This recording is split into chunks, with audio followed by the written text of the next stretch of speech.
কেউ কিছু পাইনি, আমরা কোনো কিছু পাই নাই।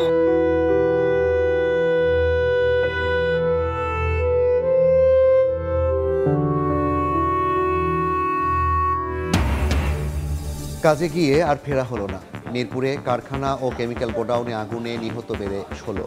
ছাদে তালা থাকায় বের হতে পারেননি কর্মীরা, বিষাক্ত গ্যাসে মৃত্যু। সদিচ্ছা থাকলে 21 দিনেই গণভোট সম্ভব, পিয়ার সহ 5 দাবি আদায়ের হুঁশিয়ারি জামায়াতের। রাজনৈতিক ভুল সিদ্ধান্তে যেন ফ্যাসিবাদ ফিরে না আসে, সতর্ক থাকার আহ্বান বিএনপি। রাত পোহালেই চাকসু নির্বাচনের ভোট গ্রহণ, একদিনেই ফল দেওয়ার ঘোষণা প্রশাসনের। রাকসুতে শেষ দিনের প্রচারে প্রার্থীদের ব্যস্ততা, উৎসবের আমেজ।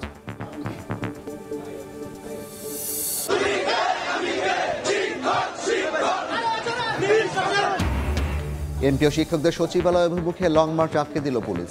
শিক্ষা ভবনের সামনে অবস্থান, 20% বাড়ি ভাড়া ভাতা সহ 3 দাবিতে আন্দোলন চালিয়ে যাওয়ার ঘোষণা।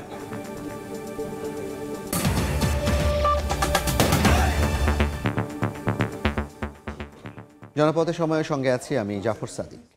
কাজে গিয়ে আর ফেরা হলো না বাড়ি। মিরপুরে পোশাকের প্রিন্টিং কারখানা ও কেমিক্যাল গোডাউনে আগুনে নিহতের সংখ্যা বেড়ে 16 জনে দাঁড়িয়েছেন। দগ্ধ ও আহত হয়েছেন আরও বেশ কয়েকজন। এখনও পুরোপুরি নিয়ন্ত্রণে আনতে পারেনি ফায়ার সার্ভিস। বিস্ফোরণের শঙ্কায় সতর্ক অবস্থানে আইনশৃঙ্খলা বাহিনী। ঘটনাস্থলে উদ্বিগ্ন স্বজনদের কান্নায় হৃদয় বিদারক পরিবেশ। উৎসুক জনতার ভিড় নিয়ন্ত্রণে হিমশিম অবস্থা আইনশৃঙ্খলা বাহিনীর। কেউ কিছু পাইনি, আমরা কোনো কিছু পাই নাই।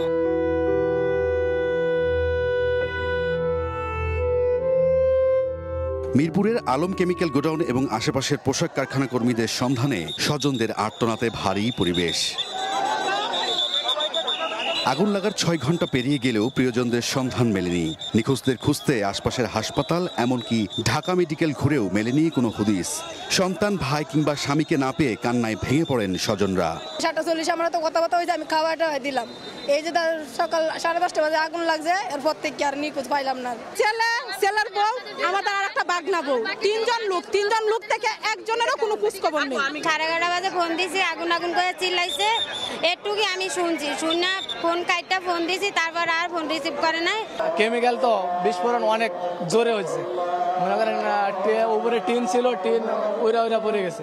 মঙ্গলবার দুপুর 12:15টার দিকে আগুনের সূত্রপাত হয় মিরপুর রূপনগরের আলম কেমিক্যাল গোডাউনে। 15 মিনিটের মাথায় ঘটনাস্থলে পৌঁছায় ফায়ার সার্ভিস। প্রথমে 8টি ইউনিট, পরে যোগ দেয় আরও 4টি। এ নিয়ে 12টি ইউনিটের চেষ্টায় আগুন নিয়ন্ত্রণে এলেও পুরোপুরি নেভেনি। ধোঁয়ায় এখনো আচ্ছন্ন ভবনটি। টিন শেড ছাদ, এই ছাদটা আবার বন্ধ ছিল, 2টা তালা মারা ছিল। উপরের দিকে আপনার যেতে পারে নাই, এবং নিচের দিকে আপনারা জেনে থাকবেন যে পরিমাণ কেমিক্যালের যে বিস্ফোরণটা হয়েছে, সাদা যে ধোঁয়াটা টক্সিক, অত্যন্ত টক্সিক, এটা ইনহেল করার কারণে আকস্মিকভাবেই হয়তো এতজন, আমার মনে হয়, যেটা আমাদের মনে হয় যে এটা ওনারা সেন্সলেস হয়ে মৃত্যুবরণ করেছেন। ফায়ার সার্ভিস জানায় গুদামে ব্লিচিং পাউডার, প্লাস্টিক, হাইড্রোজেন পার অক্সাইড সহ 7 থেকে 8 ধরনের কেমিক্যাল ছিল। বিস্ফোরণের শঙ্কায় সতর্ক অবস্থানে আইন শৃঙ্খলা বাহিনী। গার্মেন্টস অংশের ফায়ারটা নিয়ন্ত্রণ হয়েছে, গার্মেন্টস অংশের ফায়ারটা সম্পূর্ণ নিয়ন্ত্রণ হয়েছে, কিন্তু যেই অংশটুকু আপনার কেমিক্যাল, ওই গোডাউনটার ফায়ার এখনো নিয়ন্ত্রণ হয়নি। দুর্ঘটনাস্থলে উৎসুক জনতার ভিড় সামলাতে হিমশিম অবস্থা। নিরাপদ দূরত্বে রাখতে চেষ্টা চালিয়ে যাচ্ছে সেনাবাহিনী সহ অন্যান্য আইন শৃঙ্খলা বাহিনী। রায়দুল ইসলাম শুভ, সময় সংবাদ, ঢাকা। এই মুহূর্তে মিরপুরের রূপনগরে আছেন সহকর্মী হাসান ওয়ালি, সরাসরি যাচ্ছি তার কাছে। ওয়ালি, প্রায় 8 ঘন্টা অতিবাহিত হতে চললো, এখন পর্যন্ত কিন্তু আসলে মিরপুরের শিয়ালবাড়ির এই আগুন কিন্তু নিয়ন্ত্রণে আনতে পারেনি ফায়ার সার্ভিস। যেই কারখানাটিতে মূলত আগুন লেগেছিল বলে এখন পর্যন্ত ধারণা করা হচ্ছে, সেটি আগুন নিয়ন্ত্রণে আসলেও পাশের যে রাসায়নিক কারখানা রয়েছে সেটিতে কিন্তু এখনো আমরা দেখছি ধোয়ার কুণ্ডলি কিছুক্ষণ পরপরই সেটিতে কাজ করছে ফায়ার সার্ভিসের কর্মীরা। মূলত এই রাসায়নিক কারখানাটিতে কি ধরনের রাসায়নিক দ্রব্য রয়েছে সেটিও কিন্তু আসলে নিশ্চিত হওয়া যায়নি, যার ফলে যারা মালিক রয়েছে তাদের পক্ষ থেকেও কোনো ধরনের সহায়তা বা যোগাযোগ তাদেরকে পাওয়া যায়নি, যার ফলে কিন্তু আসলে দীর্ঘ সময় লাগছে। সবশেষ যেটি কিছুক্ষণ আগে আমরা জানি যে 16 জনের নিহত হওয়ার খবর জানিয়েছে ফায়ার সার্ভিস। পুরো জায়গা জুড়ে কিন্তু আসলে আইন শৃঙ্খলা রক্ষাকারী বাহিনীর সদস্যরা রয়েছেন, বিশেষত যারা উৎসুক জনতা বা এই সড়ক জুড়েই অসংখ্য এরকম কারখানা রয়েছে, পোশাক কারখানা, তারা এসেছেন তাদের সহকর্মীদের সন্ধানে। অনেকে এসেছেন নিখোঁজ স্বজনকে খুঁজে পাওয়ার জন্য, তারাও কিন্তু আসলে ভিড় করছেন, যার ফলে কিন্তু এই জায়গা জুড়ে যাতে করে কোনো ধরনের কাজে বিঘ্নতা না ঘটে সেটি নিশ্চিত করার জন্য কিন্তু সেনাবাহিনীর সদস্যদেরকে আমরা দেখছি, বিজিবি সদস্যদেরকে দেখছি, অন্যান্য বাহিনীর সদস্যরাও কিন্তু রয়েছেন। কিছুক্ষণ পরপরই অ্যাম্বুলেন্স বের হচ্ছে এই জায়গা জুড়ে এবং যারা রয়েছেন স্বজনরা তারা কিন্তু আসলে আতঙ্কিত হচ্ছেন। পুরো জায়গা জুড়ে কিন্তু এক ধরনের বিভীষিকাময় পরিস্থিতি বিরাজ করছে, যেহেতু একটি বড় ধরনের দুর্ঘটনা আজকে ঘটেছে মিরপুরের এই শিয়ালবাড়িতে, যার ফলে কিন্তু সেটি আরো বড় ধরনের কোনো দুর্ঘটনা ঘটবে কিনা, যেহেতু রাসায়নিক পদার্থ রয়েছে, সেই শঙ্কা থেকে কিন্তু বেশ কিছুটা ধীর গতিতে বলা চলে বা কিছুটা নিয়ম মেনে একটু আসলে ফায়ার সার্ভিসের কর্মীরা কাজ করছেন, কারণ আসলে সশরীরে তারা ভেতরে প্রবেশ করতে পারছেন না রাসায়নিক পদার্থ যে কারখানাটি রয়েছে সেই ভবনটিতে, কারণ ফায়ার সার্ভিসের অতীত অভিজ্ঞতা তারা দেখছেন যে এটি আসলে যারা যাবে দমকল বাহিনীর সদস্যরা তাদের জীবনের জন্য ঝুঁকি হতে পারে, আরো বড় ধরনের শঙ্কা তৈরি হতে পারে। সবশেষ যে কয়জন আসলে মরদেহ উদ্ধার করা হয়েছে ভেতর থেকে, তাদের চেহারা কিন্তু আসলে একেবারেই বোঝা যায়নি তেমনটি কিন্তু আমরা জানতে পেরেছি। অনেকে বের হতে পারেননি দরজা জানলা বন্ধ থাকার ফলে, যার ফলে এই হতাহত সংখ্যা, নিহত সংখ্যা যেটি এখন পর্যন্ত 16 জন আছে সেটি বেড়ে কততে দাঁড়াবে সেটি কিন্তু এখন আসলে চিন্তার বিষয়। স্বজনরা যারা রয়েছেন তারা কিন্তু সেই চিন্তাটি করছেন, উদ্বিগ্ন তারা। আইন শৃঙ্খলা রক্ষাকারী বাহিনীর সদস্যরা চেষ্টা করছেন, তারা আসলে চেষ্টা করছেন দ্রুত সময়ের মধ্যে যাতে করে এই কাজটি শেষ করা যায়, নিয়ন্ত্রণ করা যায়, আগুন নির্বাপন করা যায় এবং এই পুরো জায়গা জুড়ে কিন্তু আসলে যার ফলে কাজের পরিবেশ যাতে করে থাকে সেটি নিশ্চিত করার জন্য অন্যান্য সদস্য যারা রয়েছেন আইন শৃঙ্খলা রক্ষাকারী বাহিনীর তারা কাজ করছেন, ভেতরে ফায়ার সার্ভিসের কর্মীরা কাজ করছেন, বাইরে থেকে অন্য ভবন থেকেও কিন্তু আসলে তারা নানানভাবে এটি আগুন নির্বাপন করার জন্য চেষ্টা করে যাচ্ছেন। সরাসরি যুক্ত ছিলাম মিরপুরের রূপনগর অগ্নিকাণ্ড স্থলের সামনে থেকে, যুক্ত ছিলেন হাসান ওয়ালি। 36 বছর পর চাকসু নির্বাচনের ভোট গ্রহণকাল, সব প্রস্তুতি সম্পন্ন করেছে চট্টগ্রাম বিশ্ববিদ্যালয় প্রশাসন। একদিনেই ফল দেওয়ার ঘোষণা নির্বাচন কমিশনের। এ নিয়ে আলোচনায় সহকর্মীদের সঙ্গে নিয়ে চট্টগ্রাম বিশ্ববিদ্যালয় থেকে যুক্ত হচ্ছেন শফিকুল আলম। শফিক, রাত পোহালে নির্বাচন বলা যায়, আর 12.5 ঘন্টা পর ভোট গ্রহণ শুরু হবে। তো এই যে আগামীকাল সপ্তমবার মতো চাকসু নির্বাচন, এই নির্বাচনে প্রায় 27,000-এর বেশি ভোটাররা ভোট দেবেন, দূর দূরান্ত তারা আসবেন। তো এই যে 19 দিন ধরে আমাদের দুই প্রতিনিধি তারিফ এবং রিমি শোষে বেরিয়েছেন, তারা তাদের কাছ থেকে সব বিষয় জানতে চাইবে। তার আগে আমরা একটু যাইব আজকে যে তুষার ভাই সারাদিন ছিল, আজকে আপনি সারাদিন চষে বেরিয়েছেন, যারা নির্বাচন কমিশন এবং প্রশাসনের পক্ষ থেকে আসলে কি বলা হচ্ছে, তাদের কেমন প্রস্তুতি রয়েছে? নির্বাচন কমিশনার এবং বিশ্ববিদ্যালয় যিনি প্রশাসনের যেই রয়েছেন তারা আসলে বলছিলেন যে তারা আসলে সার্বিকভাবে প্রস্তুত, তারা তাদের সর্বোচ্চ জায়গা থেকে চেষ্টা করছেন যেন কোনো ধরনের ফলাফল বা ভোট গ্রহণ প্রক্রিয়া এসব নিয়ে যেন কোনো ধরনের প্রশ্ন না হয়, সেই জিনিসটা আসলে তারা সর্বোচ্চ চেষ্টা করছেন। তারা আমাদেরকে বলছিলেন যে তারা আসলে ফল গণনাটাও আসলে 2বার করবেন। তাদের যেই ভেন্ডররা রয়েছেন তারা একবার ফল গণনা করবেন, তার পরবর্তীতে বিশ্ববিদ্যালয় প্রশাসনের যারা রয়েছেন তারা কিন্তু আবারও সেই ফলাফল আবারও গণনা করবেন, তারপরে একদম মূল ফলাফল কিন্তু ঘোষণা করা হবে। মানে বিশ্বাসযোগ্যতা অর্জন করার জন্য যা যা করা দরকার সেটা কিন্তু তারা করছেন। তবে ফলাফল অন্যান্য যেই বিশ্ববিদ্যালয়গুলোতে এর আগে যেটা এই বছর যে বিশ্ববিদ্যালয়গুলোতে আসলে সংসদ নির্বাচন সেখানে যেমন দেরি হয়েছে, তারা বলছেন যে তারা যত দ্রুত সম্ভব করার ব্যবস্থা আসলে তারা করবেন, এমনটা কিন্তু তারা বলছিলেন। রিমি, তুমি তো সারাদিন ছিলাম এবং বলা হচ্ছে যে প্রায় এখানে 11,000-এর বেশি নারী শিক্ষার্থী ভোট দেবেন, একজন এজিএসও প্রার্থী রয়েছে।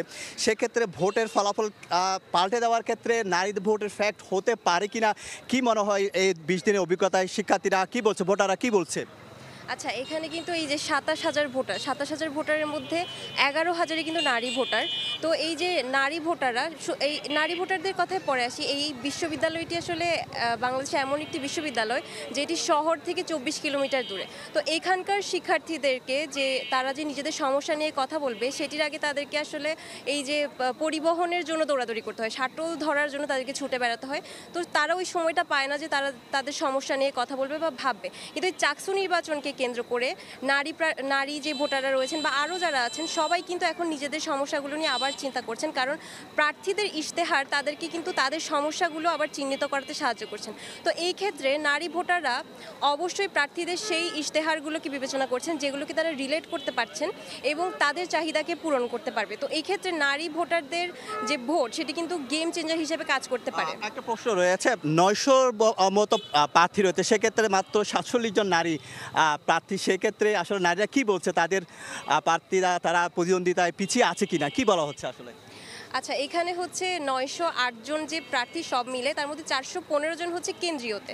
তো সেই ক্ষেত্রে প্রায় ৩৬৮ জন পুরুষ প্রার্থীর বিপক্ষে মাত্র ৪৭ জন নারী প্রার্থিতা করছেন। এবং অবাক করার বিষয় হচ্ছে ভিপি, জিএস, এজিএস এই তিনটি মূল যে পদ, সেখানে মাত্র একজন নারী প্রার্থী প্রতিদ্বন্দ্বিতা করছেন।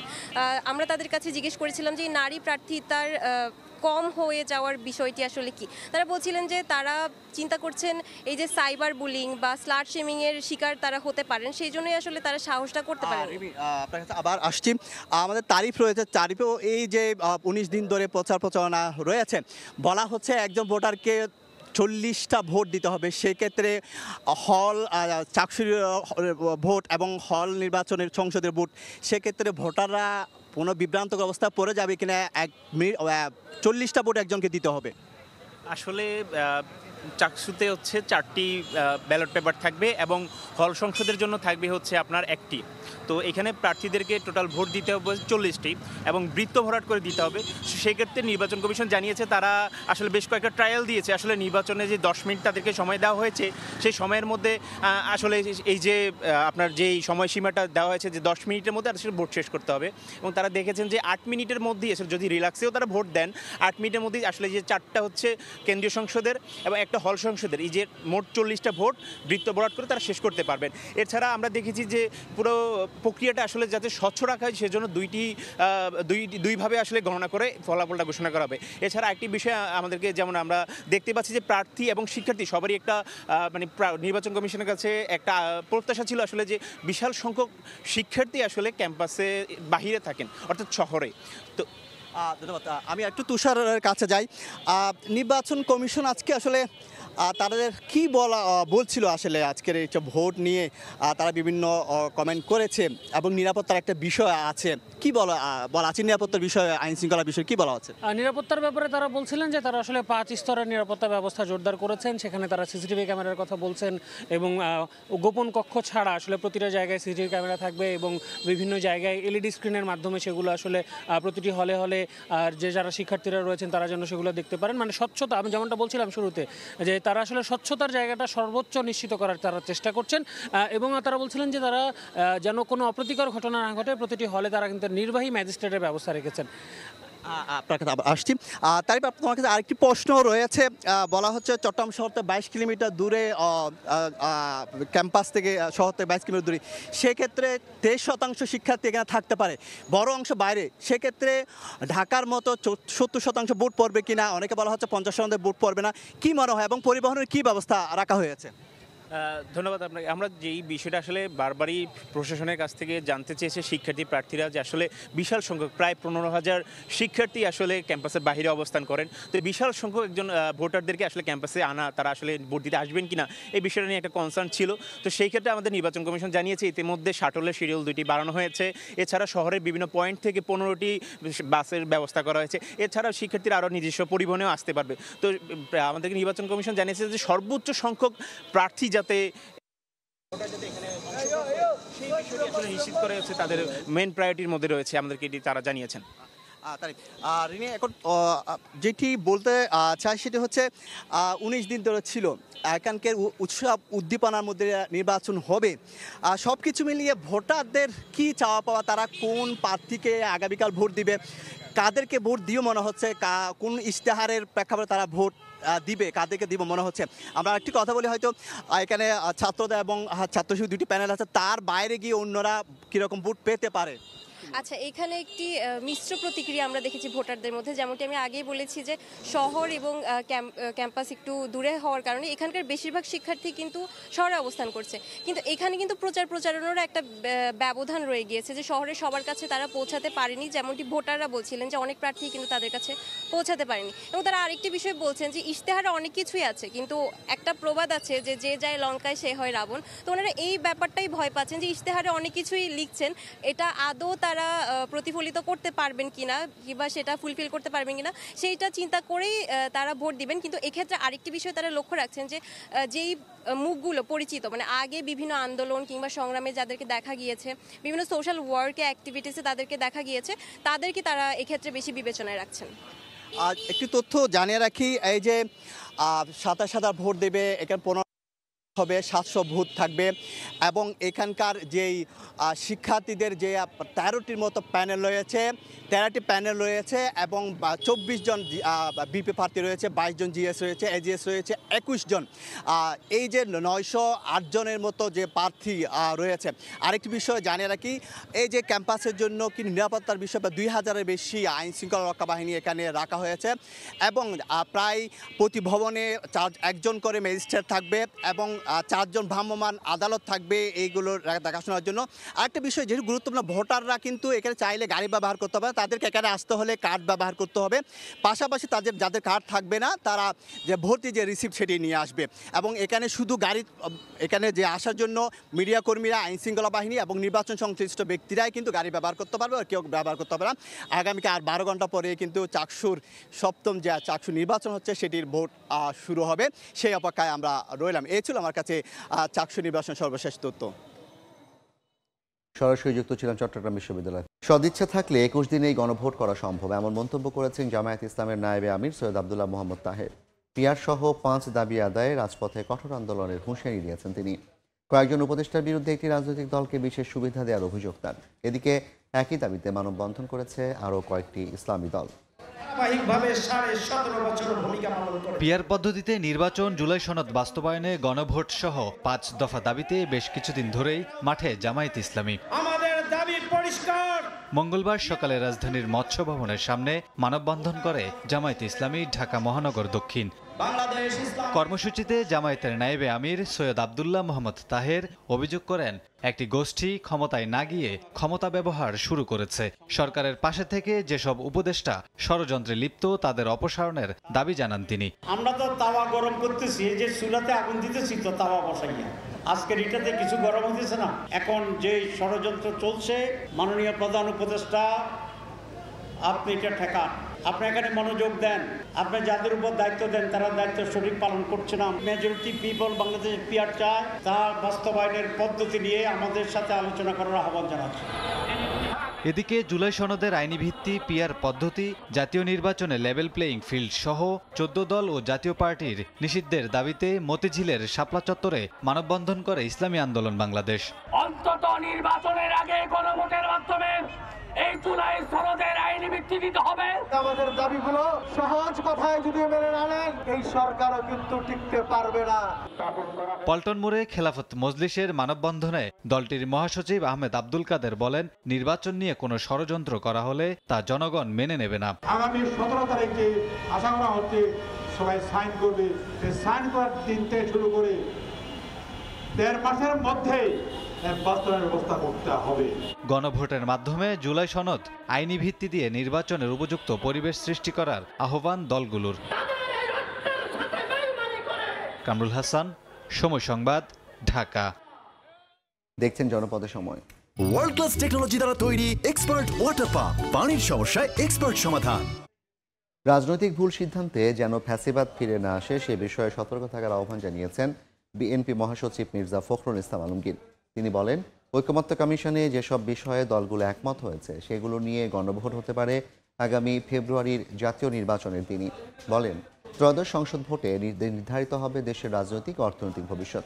মিজানুর রহমানের ক্যামেরায় ঠাকুরগাঁও থেকে আহমেদ সালেহিনের রিপোর্ট। আগামী জাতীয় সংসদ নির্বাচন সামনে রেখে নিজ জেলা ও নির্বাচনী আসন ঠাকুরগাঁও 1-এ সাংগঠনিক কার্যক্রম শুরু করেছেন বিএনপি মহাসচিব মির্জা ফখরুল ইসলাম আলমগীর। 3 দিনব্যাপী এই কার্যক্রমের প্রথম দিন জেলা শিল্পকলা একাডেমি মিলনায়তনে সদর ও রুহিয়া থানা বিএনপির নির্বাহী কমিটির সদস্যদের সঙ্গে বর্ধিত সভায় অংশ নেন তিনি। এ সময় মির্জা ফখরুল বলেন, গণতন্ত্র ফিরে পাওয়ার নতুন সুযোগ তৈরি হয়েছে, সে সুযোগ হারালে ফ্যাসিস্ট ফিরে আসার শঙ্কা সৃষ্টি হবে। বলেন, রাজনৈতিক ও অর্থনৈতিক ভবিষ্যৎ নির্ধারিত হবে আগামী ফেব্রুয়ারির নির্বাচনে। এই যে একটা উত্তরণের সুযোগ আমরা পেয়েছি, এই সময়টা আমাদেরকে অত্যন্ত সাবধানে সতর্কতার সঙ্গে পা ফেলতে হবে। রাজনৈতিক কোনো ভুল পদক্ষেপের কারণে আমরা যেন আবার সেই ফ্যাসিস্টদের নির্যাতনের কবলে না পড়ি। ভোটের আগে যেসব দল নানা দাবিতে আন্দোলন করছে তাদের উদ্দেশ্যে বিএনপি মহাসচিব বলেন, যে কোনো দাবির সমাধান করতে হবে আগামী নির্বাচনের পর নির্বাচিত সংসদের মাধ্যমে। অনেকেই বিভিন্ন রকম মত পোষণ করছেন, এটা হতেই পারে গণতন্ত্রে। সেটাকেও কেন্দ্র করে আমরা আন্দোলন করার রাস্তায় এটা কোনো মতেই গ্রহণযোগ্য নয়। সেই দাবিগুলো নির্বাচনের পরে যে পার্লামেন্ট করতে হবে, সেই পার্লামেন্টই সিদ্ধান্ত নিতে পারবে। মির্জা ফখরুল আরও বলেন, যেসব বিষয়ে মতানৈক্য আছে আগামী নির্বাচনের মাধ্যমে সেসব বিষয়ে জনগণের কাছে ম্যান্ডেট নিয়ে যেতে হবে রাজনীতিবিদদের। গণভোট নিয়েও দলের অবস্থান জানান বিএনপি মহাসচিব। যেগুলোতে আমরা একমত হতে পড়েছি সেইগুলোকে নিয়ে একটা সনদ প্রকাশিত হবে এবং সেই সনদে আমরা সমস্ত রাজনৈতিক দল স্বাক্ষর করব। আর যেগুলোতে আমরা একমত হতে পারিনি তা নির্বাচনের পরে পার্লামেন্টে জনগণের মতামতের ভিত্তিতেই সেই বিষয়গুলো নিষ্পত্তি হবে। নিজেদের দলের পক্ষে ভোট টানতে জনগণের কাছে যেতে নেতাকর্মীদের নির্দেশ দেন বিএনপি মহাসচিব। যে নির্বাচন হবে সেদিনই আমরা গণভোটের প্রস্তাবে রাজি হয়েছি। আহমেদ সালেহীন, সময় সংবাদ, ঠাকুরগাঁও। দেশের 3 জেলায় তুচ্ছ ঘটনায় 5 জনকে হত্যা করা হয়েছে। এর মধ্যে বাগেরহাটেই আলাদা ঘটনায় প্রাণ গেছে 3 জনের। হত্যাকাণ্ডে জড়িতদের ধরতেও পুলিশের অভিযান চলছে।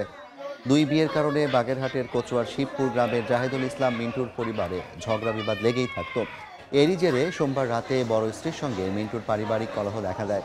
এক পর্যায়ে বাইরে থেকে 8-10 জন লোক মিন্টুকে মারধর করে ও ধারালো অস্ত্র দিয়ে আঘাত করে। এতে প্রাণ হারান তিনি। একই জেলার পচাদিঘি এলাকা থেকে রাজমিস্ত্রি সুমন্ত বিশ্বাসের লাশ উদ্ধার করা হয়। এদিকে মোংলায় প্রতিপক্ষের হামলায় আহত যুবক মহিদুল খুলনা মেডিকেলে চিকিৎসাধীন অবস্থায় মারা গেছেন। অন্যদিকে চুয়াডাঙ্গায় জমি সংক্রান্ত বিরোধের জেরে প্রতিপক্ষের হামলায় জয়নুল নামে একজন নিহত হন। এছাড়া যশোরে নিখোঁজের 4 দিন পর ভ্যান চালক আবদুল্লার বাক্সবন্দি অর্ধগরিত মরদেহ উদ্ধার করেছে পুলিশ। এমপিওভুক্ত শিক্ষকদের লং মার্চে পুলিশের বাধায় কেন্দ্রীয় শহীদ মিনারে অবস্থান নিয়েছেন আন্দোলনকারীরা। এই মুহূর্তে সেখানে আছেন সহকর্মী তাসনিয়া নিশাত মিম। সরাসরি যাচ্ছি তার কাছে। মিম, আমরা জানি যে সারা দেশে কিন্তু বেসরকারি এমপিওভুক্ত শিক্ষকরা কিন্তু এই মুহূর্তে আন্দোলনে আছেন। তাদের এই আন্দোলন কিন্তু চলমান রয়েছে। তারা এই মুহূর্তে অবস্থান করছেন শহীদ মিনারের সামনে। আমরা যেমনটি জানি যে বিকাল 4টার পর থেকে তারা কিন্তু লং মার্চ টু সচিবালয়ে আরম্ভ করেছিল, অর্থাৎ শহীদ মিনার থেকে তারা কিন্তু সচিবালয় অভিমুখে যাত্রা শুরু করেছিল এবং যেমনটি আমরা দেখতে পেয়েছি যে সেখানে তারা পুলিশি বাধার সম্মুখীন হয়েছে, ব্যারিকেডের সম্মুখীন হয়েছে এবং এর ফলে তারা শিশু একাডেমি থেকে হাইকোর্ট পর্যন্ত যে মধ্যের রাস্তাটি, সেই রাস্তাটিতে কিন্তু তারা অবস্থান করেছে, অর্থাৎ শিক্ষা ভবনের ঠিক বিপরীতে তারা কিন্তু অবস্থান করেছে এবং তাদের সদস্য সচিব, তাদের এই আন্দোলনের সদস্য সচিবের পক্ষ থেকে যেটি জানানো হয়েছে যে আগামীকাল দুপুর 12টার মধ্যে যদি প্রজ্ঞাপন জারি করা না হয় তাহলে তারা শাহবাগ ব্লকেট কর্মসূচি কিন্তু ঘোষণা করেছে। কিছুক্ষণ আগেই কিন্তু তারা এটি ঘোষণা করেছে এবং তারা যেটি জানিয়েছে যে আজকে তারা শাহবাগেই অবস্থান করবে, শাহবাগেই রাত্রি যাপন করবে, এমনটি কিন্তু জানিয়েছে। আমরা যেমনটি জানি যে গত রোববার থেকে কিন্তু তারা তাদের এই আন্দোলনটি অব্যাহত রেখেছে এবং তাদের দাবির যে বিষয়টি, সেই দাবিটি কিন্তু 3টি, সেই 3 দফার দাবিতে কিন্তু তারা তাদের এই আন্দোলনটি চলমান রেখেছে। তাদের 3 দফা দাবি হচ্ছে 20% বাড়ি ভাড়া, 15% বাড়ি 1500 টাকা বাড়ি ভাড়া এবং 75% উৎসব ভাতা সহ মোট 3 দফা দাবির ভিত্তিতে কিন্তু তারা শাহবাগে তাদের এই কর্মসূচিটি, তাদের এই আন্দোলন কর্মসূচিটি তারা কিন্তু অব্যাহত রেখেছে। প্রথমে প্রেস ক্লাবে তাদের শান্তিপূর্ণ আন্দোলন অব্যাহত থাকলেও পরবর্তীতে তারা কিন্তু শহীদ মিনারে তাদের এই আন্দোলনটি গত 3 দিন যাবৎ চলমান রেখেছে। তো শহীদ মিনার থেকে এই ছিল আমার কাছে সর্বশেষ।